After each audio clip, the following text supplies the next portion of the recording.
Today, we have Lloyed Lobo, founder of Boast.ai, a fintech platform that provides funding based on research and development tax credits. We talk about how he raised $123 million in equity and debt, and actually selling a portion of his company and position his company after bootstrapping the company to $10 million in annual revenue.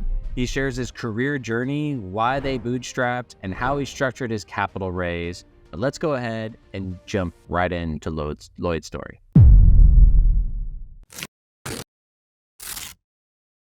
Hey everyone, welcome back to Fundraising Demystified. Today we have with us Lloyed Lobo from Boast.ai. Welcome to the show, Lloyd. Excited to be here, Jason. Thank you for hosting me. Now, we're excited to share your story. You've had a lot of success raising a substantial amount of capital, $23 million Series A and $100 million debt warehouse to go along with it. It'd just be great for you to give the audience a little bit of background on your entrepreneurial journey, your story, and kind of what ultimately led you to starting Boast. Definitely. So my co-founder and I had been best friends since university, okay? And we were partners in every project. We studied engineering together. Fast forward today, 20 plus years. He's my daughter's godfather. I'm his daughter's godfather. Anyway, after engineering, we studied engineering in Canada. He got into Johnson & Johnson's engineering leadership program. They picked 2 per country. And I moved right away into startups. I had asked an entrepreneur, hey, what's the best skill I could have? And if I wanted to do a company someday. And this person said, sales. So I started applying for sales jobs. Nobody gave me a sales job. So I took an entry-level cold calling job in a small startup, right? And my parents, they're from India. And as you know, with our cultures, like it's an engineer or a doctor, maybe a lawyer. And they were losing it. You have a degree in software engineering and you're cold calling? What the hell? Like this guy's son and this guy's daughter is like at Microsoft and at Google. Like, what are you doing? Fast forward today, it's the skill that served me the most because everything from figuring out what to build to getting early customers to convincing investors to evangelizing the media to employees is everything is selling, right? That's the key core skill. Anyway, so I went on to do that and then only worked at startups after startup after startup. And I was at a startup in Philly and running GTM there. And the CEO was like, felt like everyone had to be on all the time. You know, the whole hustle porn culture, work 80 hours a week, yada, yada. And I used to be in the office till 9, 10. My wife was in residency at Drexel at the time. So she was always working 100 hours. So I got a call. I started going home one week at like 6 p.m. And I got an email saying, hey, I used to like it when you're in the office till 9, 10. Your wife's a resident working 100 hours a week. What's causing you to go home? My parents were visiting me and I hadn't seen them in a year. And I go home and I'm like, man. And then when Alex called me and he's like, listen, I think we should do this. And what had happened, his journey was he was at Johnson & Johnson's engineering leadership program. Then he did a startup. It failed. He felt he lacked the accounting and finance skills. So he studied accounting and finance. And that unique combo of accounting and finance took him into the world of tax credits because applying for these R&D tax credits is part finance and part engineering. And he started working at big 4 accounting firms, writing these applications for tax credits, and then figuring out, talking to the CTOs of companies to figure out what work they did in R&D and mulling through their documentation, writing reports, and then if the government audits them, defending him the audit. And he called me and he's like, man, this process is so broken. Let's just build something for the space. And I'm like, bro, I don't care what we build. If I can build a company I want to work for, I'm in, right? And through that journey, Alex and I worked on a number of things together. We worked on Boast, of course. We worked on another product called Automatically, which was 2013. It was a chatbot built on top of Zendesk. And it didn't work. And that's when people didn't even know what chatbots were. Intercom wasn't prevalent. And that failed. Then I was a founding team of a company that was incubated by Bessemer Ventures, and it was an AI sales assistant, and I was pretty much getting early customers, validating the market, figuring out what to build, doing everything. And $6 million had been raised in the company on an idea, and that also failed. And we had Boast also going. So Boast was a consulting firm. That's how we started, right? And so a big believer in bootstrapping, like the best, absolute best way, in my view, to bootstrap a company to millions in revenue is this: sell a service. And people get shocked. What? Sell a service? Especially in the VC world, right? Oh, Yeah. low gross margins, labor intensive, unscalable. But you know what? UiPath, one of the largest IPOs in the last couple of years, started as a services company. Basecamp, right? Like tens of millions in profits with no VC funding, right? Their competitors have thousands of employees and hundreds of millions in funding. And Basecamp has 80 employees working 40 hours a week and have more profits. They both started as services, right? So this is like super underrated. But what services does is it helps you, one, get really good at acquiring customers, because customers want an outcome. They don't want software. No customer, no outcome, no customer kind of thing. It makes you good at customer success because you can't hide between buttons and widgets. And you'll know exactly what to build, right? And then over time, you'll automate it once you understand the process, and you'll have maximum control of your company with minimal dilution, right?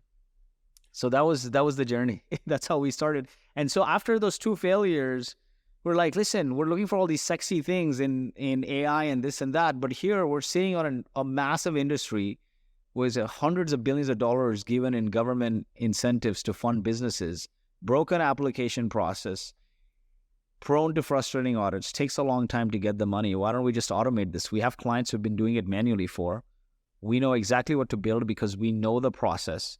Then we built like that first MVP stitching together Zapier with Zoho Creator, and then we moved to actual building software. But that's like literally we got to 10 million in revenue doing those things.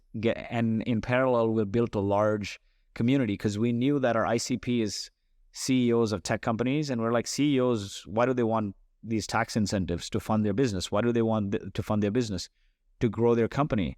So why don't we bring them growth knowledge? And this was a time where podcasts weren't very prevalent. LinkedIn content wasn't very prevalent. Things like SaaStr wasn't exploding at the seams. And so we started building a community around our ICP, hosting small meetups and pizza nights, and just say, hey, we're going to bring a founder, CEO, head of sales from XYZ company who's gone from like 0 to 100 million.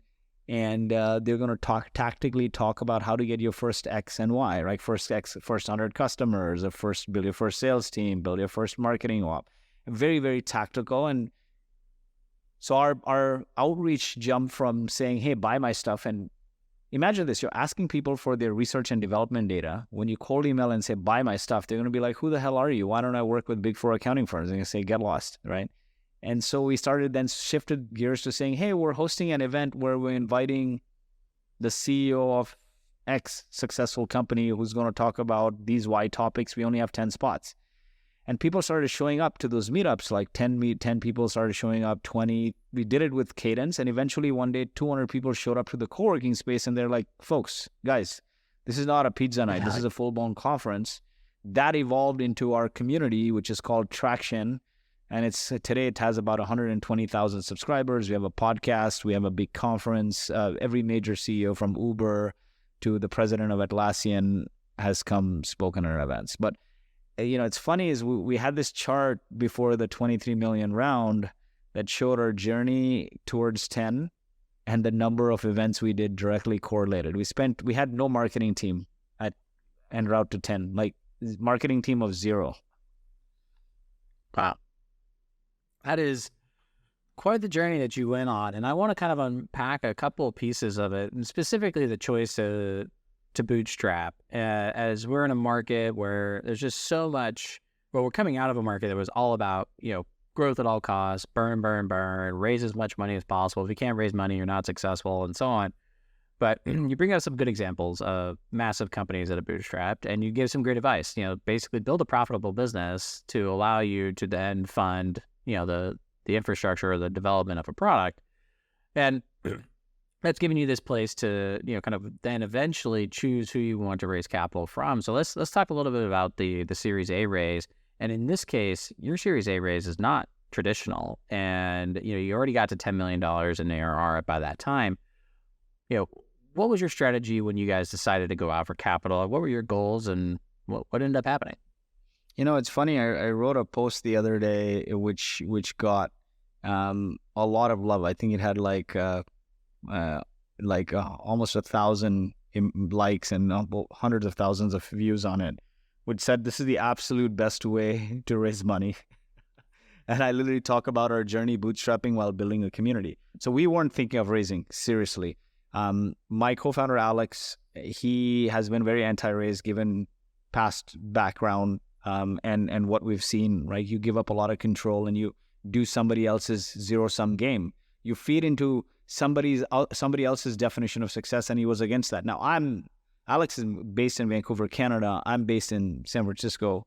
My view is very different, but nonetheless, I've only worked at failed startups or been a part of failed startups.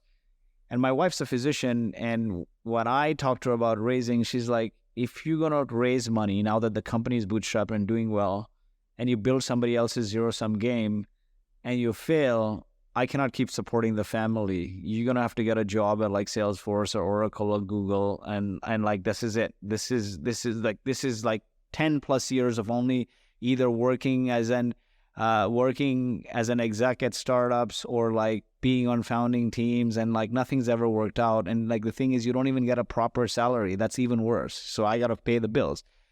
So that fear was there, right? And then what had happened was we hosted an event when there was a window of opening during the pandemic. So we were to do the big conference, Traction conference in 2020, and the pandemic hit, obviously, and we had to cancel.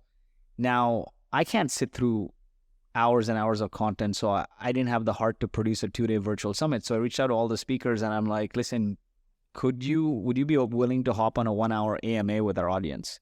So these were like these podcast recordings, but live with an audience. And so we started doing them weekly, gave us like 2 live webinars a week, which we turned the video into YouTube, the audio into podcast. And it started doing well. We like on average, we get like 8,000 to 10,000 views on YouTube. But anyway, started doing well. And then there was a window. Our audience started growing, and we used that window of opening to host an event.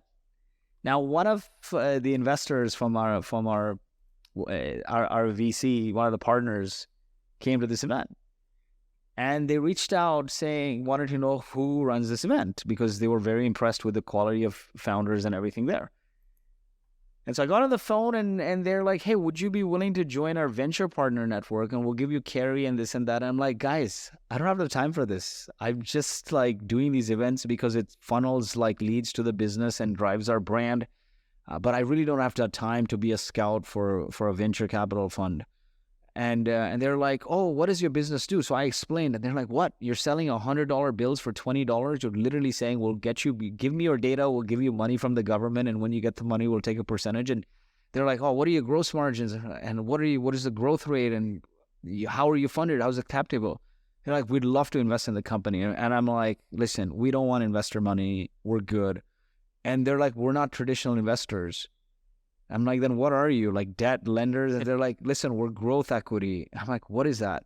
And they explained like, so there's the VC, which is invest and put everything in growth, and you're either boom or you're bust. There's boom or bust, but there's also an in-between, which is happening right now, right? A lot of founders with small growths, or like just they experienced huge growth only because of the pandemic, artificial digital transformation time zone, but they couldn't sustain that growth, and now they're zombies. So like VCs who fund companies that end up being like slow growth or bust, they either force them to shut down or they don't give them attention. So there's that VC, which is like, I want to see you like triple, double. And there is the PE or an exit, which is a buyer company, right? They're like, we're in between. If you're like 5 million plus in revenue at 80% gross margin, seeing decent growth and clean capital, profitable, we'll invest in the company, but it's more like we'll invest from 30% to 70% of the company, and we'll liquidate the founder. So you de-risk yourself, you can take money off the table, and you can also play the long game by being involved in the company. And that like perked up my ears. I'm like, what? Seriously?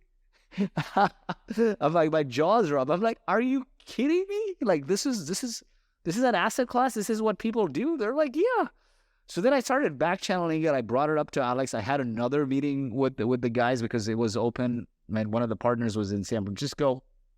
The guys are Radiant Capital out of New York. Really good guys. One of the partners happened to be in San Francisco. So I met with him. Seemed really good. Back channeled a few conversations. Alex also looked them up and they're like, hey, it's good. So that was honestly the decision was you're in the middle of a pandemic.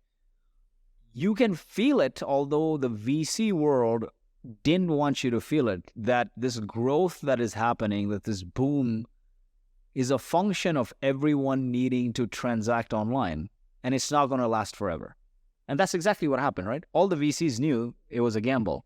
If you needed to be, if you can't transact in person, you need to go online. If you go online, you need Zoom, Shopify, Snowflake, Twilio, maybe a whole bunch of different tools, right? And that's the reality of the situation.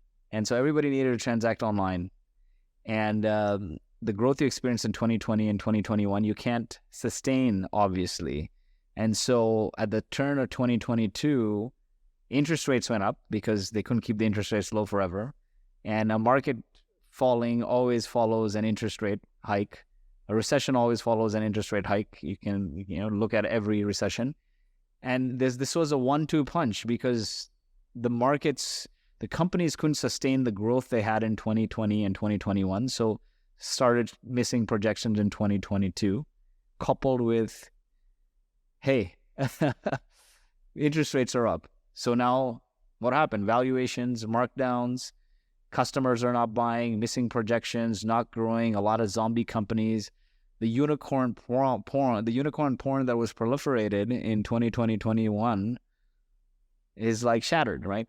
And so I think it was a good bet that we played for us personally, and also good for the company because you're on a path to grow sustainably, right? And if you look at it, especially in SaaS, especially when you have recurring customers, recurring revenue, even if you're going slow, after 10 million, you're going to have to shoot somebody in the face to take it to zero, right? And so why try to build some zero-sum game and try to aim for like go from 10 to 30 million in 1 year and hire more people? Like more die of indigestion than starvation. Why try to choke the system and ruin something good? And so I think we made the right decision, because had we raised a lot of money and put it just on the balance sheet and tried to gone from 10 to 30, I don't know if it would have played out like that. I think we would have destroyed the company, and it would have been a gamble, basically, right? Yes, we had a repeatable, scalable channel. It was community that we built that had been growing, coupled with sales team. And our sales team had great social proof because there was a lot of going to events, going to our events, hosting our events, partnered events, and, shaking hands, kissing babies, like a lot of that. And so when you cold email or call, there's social proof there associated. But now if you it's never linear like that, right? Oh, you got 10 salespeople, let's add 50 and, 5x the revenue. It never works like that, right? Because you got to add like SDRs, you got to add SDR managers, you got to add operations, there's a lot of in-between stuff that goes on, like piping and tooling and process, and it breaks. I mean, like, I've seen this with a lot of friends. So I think we made the right decision for like sustainable growth and de-risk the founders who had been burning their soul for the last several years. Well, being able to have the option to find a capital partner, well, I guess you didn't find, they found you more serendipitously, but what you had done to lead up to something like that is you built a great business, an attractive business that was profitable, that served you and your partner, but you had to be presented an opportunity and be in the position to accept that opportunity is, basically what you built up to that point. And, to take a little bit of money off the top and, allow the company to kind of grow more organically. And also, like you said, it would have been a gamble because to 3x the company, which would be the expectation in 2020 and 2021, those channels might break, or you'd have to add new channels that are unproven and throw a bunch of money at them, and you'd be expected to grow at all cost. and potentially, like you said, losing the company or losing more control or taking more dilution in future rounds. And, this created a very positive outcome for you. And I think more founders need to listen to stories like this of focusing on building a great business that gives you options and not being solely dependent on raising venture capital. And ironically enough, like more venture capital comes your way if you build a business like you did. You get sought out and create more opportunities that way. And that was the thing, right? So like the 4 steps we did to bootstrap, like I said, hone in on the ICP, talk to your customers, offer a service manually, figure out the manual workflow, and then exactly what do I automate, eliminate, delegate, meaning if you're manually collecting data, there's APIs, pull it automatically, then normalize that data, then apply workflow. But in parallel to doing those things, build a community around your audience. Like, you may have a very niche ICP or whatever your ICP is, hone in on that and bring them together. When people are buying your product or listening to what you have to say, you have an audience, right? When you bring that audience together, it becomes a community. When that community comes together to create some impact, like Basecamp did with Ruby on Rails, or like GitLab does, or even Harley Davidson's community. Look at every major community when they come together to do social good or to create some impact, it becomes a movement. And when that movement has undying faith in its purpose, it becomes a cult or a religion, right? From Christianity to CrossFit, that is the journey of going from obscure to iconic. But the point I'm trying to make there is if you don't build a community around your ICP in parallel, then you are relying on, I guess, happenstance for people to hear about you. You got to engineer your own network, right? And so when you do that, people will hear and see you, word of mouth will spread, and that becomes a very low cost effective channel. Like VCs will come to your events, VC will engage with your community, and so on. Yeah, and being able to do that is, something that I feel stands out as unique and credible to what you guys have done and creates this opportunity for you. And kind of something that we didn't get a chance to dive into just yet, because you raised that round. It's presented as like a traditional Series A, but it was kind of like a secondary for you guys. You guys get some money off the table, company gets some balance sheet capital to go grow and do what it's got to do. But you also raised a substantial debt warehouse of $100 million. What was the strategy behind that? Was it the same investors? Kind of walk us through how that came about as an opportunity, and how did you go about getting it? Incidentally, we met the debt provider also through our community, right? See, this is the thing. This is the value. When this is a framework I want to talk about, and maybe there is some learning here. When you figure out an underserved niche and identify their pain points, you figure out where they eat, breathe, drink, sleep, what are the aspirations and goals. When you understand the problem, right? They always say, fall in love with the problem, not the solution you're offering. If you fall in love with the problem of your customer, your vision becomes a lot bigger. So our vision wasn't automate tax filters. Our vision was to enable innovators to change the world. Why? Because every dollar spent in innovation returns 20 to the universe. Vaccines, robots, clean drinking water is a function of innovation. Yet in the last 20 years, more than 50% of the Fortune 500 companies have evaporated because they can't innovate. And so our goal was bring you the funding and the know-how to innovate faster. So R&D innovation, right? Funding the R&D starts with R&D credits, but it takes a long time to get that money. So how do I front load you the cash so you're not waiting for that money? And then the next product, we're collecting your interesting R&D data, and we also have your financial data because we're lending you money. Now I can pull interesting insights and tell you what projects you should invest in, who you should hire, etc. So basically AI-driven engineering productivity and engineering investments, right? So I think following the journey of the customer outcome, right? Customers want an outcome. They don't want software. They're looking for R&D money to drive some business outcome. If you follow that outcome they're looking for, I think you can come up with good product solutions. So that's what it was. It's like customers taking a long time to get the money from the government. How can we give you the money? Now, through our processes and the technology, customers the applications we're putting in were 99% accuracy. So it's basically a government-backed security.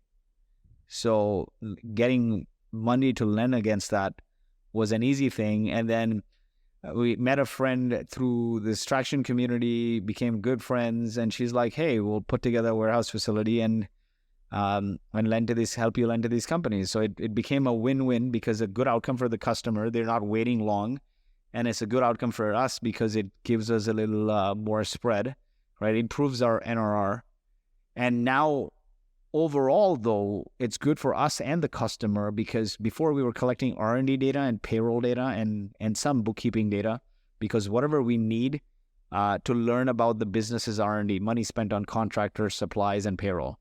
But now we're like, hey, I got to underwrite you. So I also need to know if you're financially stable. So I have your banking data and I have all your books, not just what you spend on R&D. So now I know what financial outcome your R&D is driving, right? Traditionally, R&D has been considered a black box. Like sales does something, you know the outcome. So now how do you tie R&D to outcomes is a conversation in board meetings that we can break with the next set of products that Boast will build. So coming back in now. So when looking at this credit, for businesses, I guess for businesses listening, how do they take advantage of this credit? What should they look for? And is this cash in their pocket if they're not profitable? Is the government giving them basically free money for investing into R&D? Yeah, definitely. No, it's R&D is a broad term. It's basically product development. Are you developing new products or improving existing products? In the United States, you can get up to 20% of your product development dollars as a cashback. If you are less than 5 years of revenue, right, in the business, it's a cashback. If you're not, then it's a tax credit, basically. And in Canada, it's 64% of your R&D spend as a cashback. So anywhere from every country offers it, like UK, Australia, France, New Zealand, every Commonwealth country, US, Canada aside. And Canada is as high as 64% of your R&D spend as a cashback. You know how insane that is? You don't even need to raise venture dollars. That's insane. That is absolutely absurd. It's for every dollar, you're basically doubling or not fully doubling, but you spend $1 and get 64 cents back, you can spend a lot more on R&D. Exactly. Well, we'll definitely leave that in the show notes for people to learn and reach out to you to see if they qualify and how they can take advantage of that.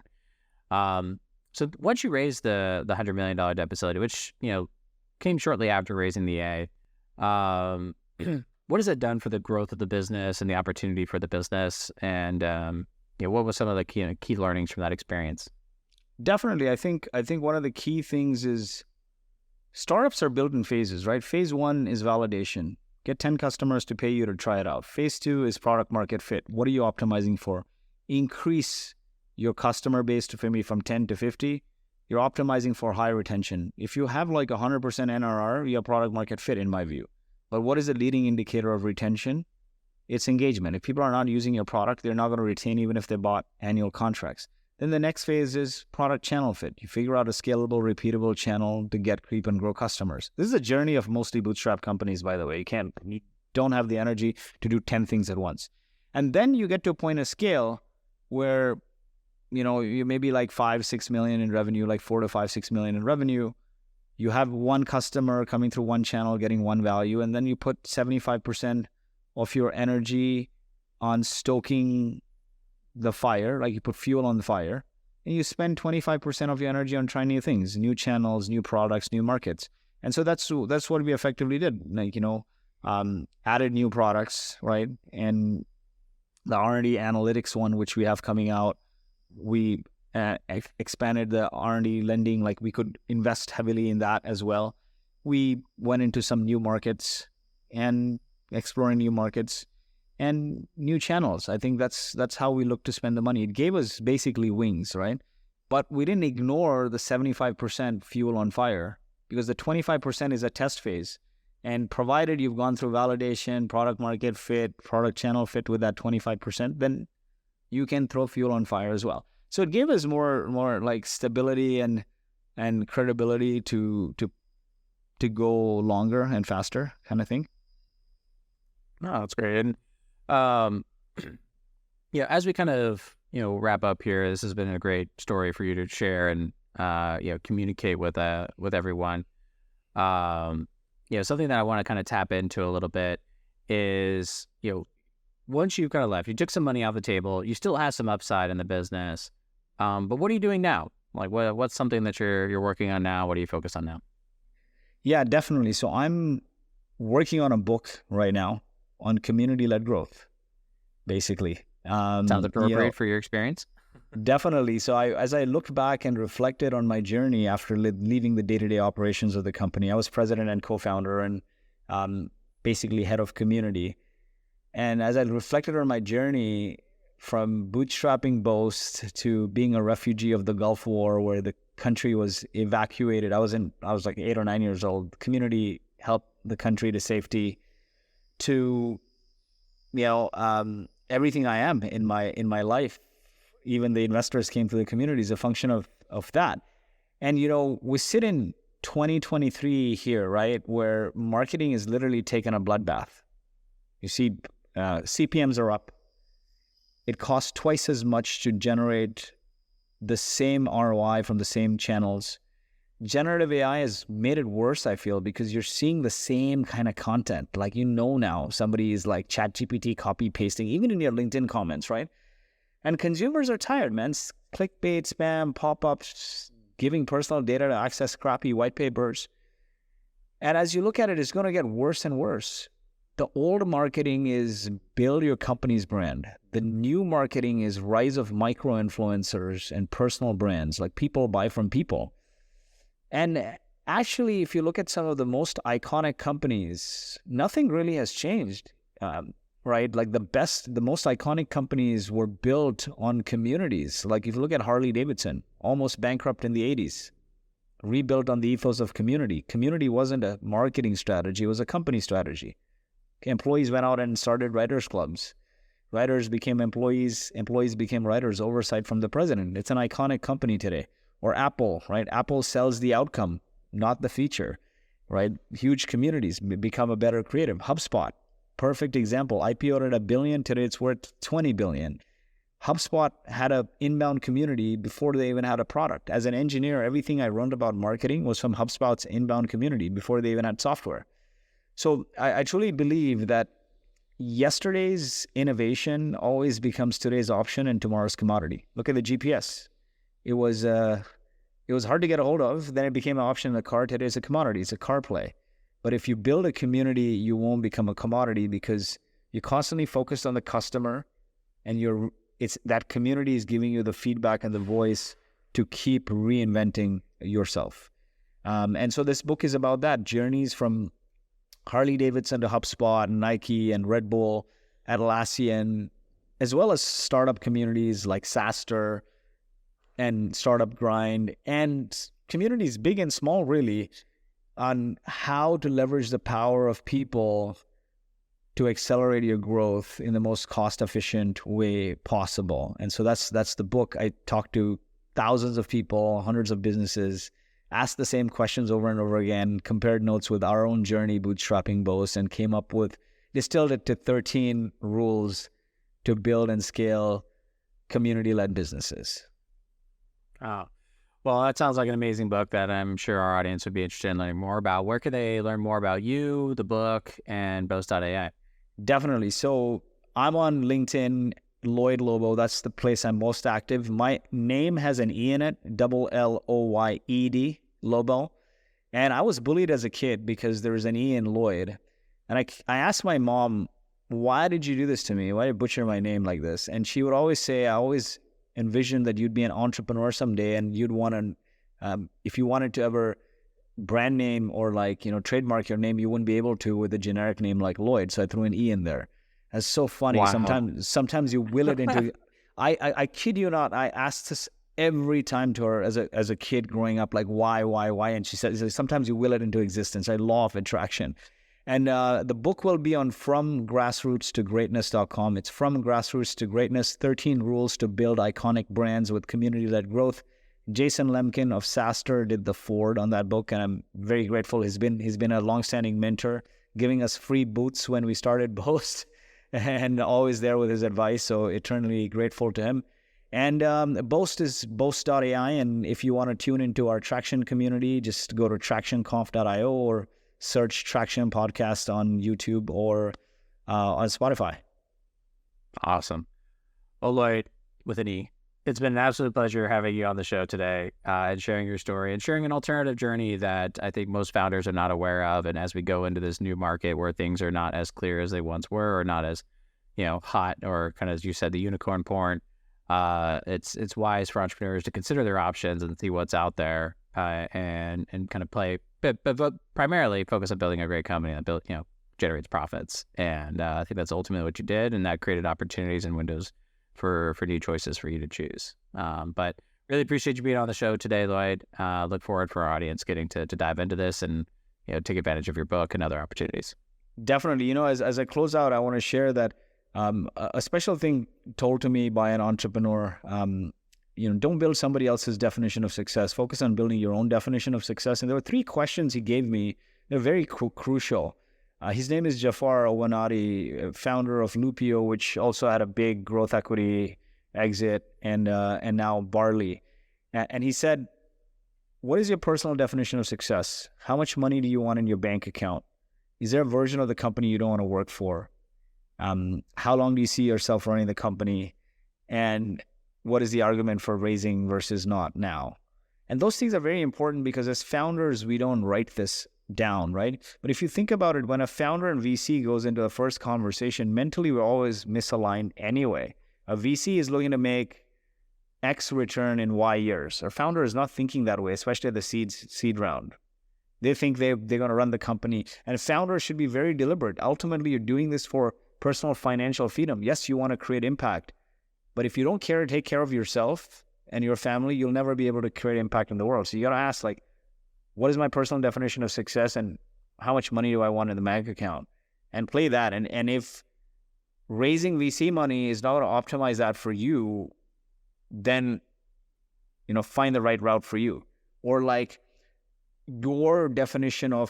personal definition of success, maybe it is you want to, not work 100 hours a week, or you want to work from somewhere. You don't want to be answerable. If your values are not aligned, don't go in that relationship because it's always going to be pain. That's my closing advice. Thank you so much, Jason. Love this. Absolutely love your questions. Thank you so much. Well, thanks for being on the show, Lloyd. Appreciate it. Awesome.